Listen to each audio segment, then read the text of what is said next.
ঠাকুরের সামনেটা একটু গুছিয়ে দিলাম, কেন সামনেই রাখি আর আমার এক্সাম থাকবে, তো এই জন্য এইভাবে গুছিয়ে রাখলাম যাতে আমার পুজো দিয়ে দিতে সুবিধা হয়।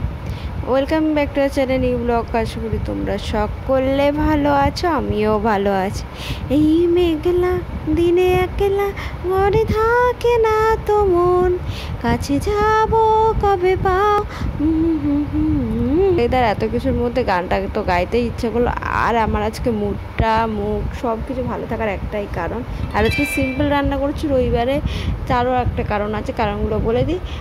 আজকে আমি একটু স্কিন কেয়ার করেছি, স্কাবার দিয়ে দিয়ে স্কিন কেয়ার করার পর টোনার সিরাম এগুলো তো আমি রোজ ইউজ করি না, বেসিক্যালি সেগুলো ইউজ করলাম। করার পর একটু কয়েকটা পিকচার ক্লিক করলাম, একটু ভিডিও তুললাম, তারপর রিলস বানালাম, দেন কিছু ভিডিওস আপলোড করা ছিল সেগুলো করলাম।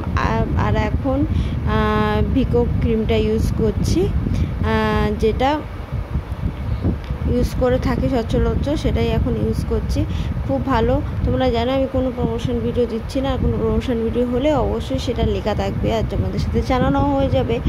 আর এখন বিকালবেলার দিকে আমি তো খেয়ে দিয়ে একটু হালকা রেস্ট নিয়েছিলাম, কিন্তু আমার শরীরটা না প্রচণ্ড খারাপ লাগছে। হয়তো জ্বর আসতে পারে, কিন্তু কেন আসবে সেটা সত্যি বুঝতে পারছি না। এদিকে তো মানে 3-4বার স্নান করতাম, সেটা করা বন্ধ করে দিয়েছি, একবারই করছি। আমি নর্মালি ফ্রেশন আপ থাকছি, পরিষ্কার যেরকম থাকা দরকার সেরকম থাকছি।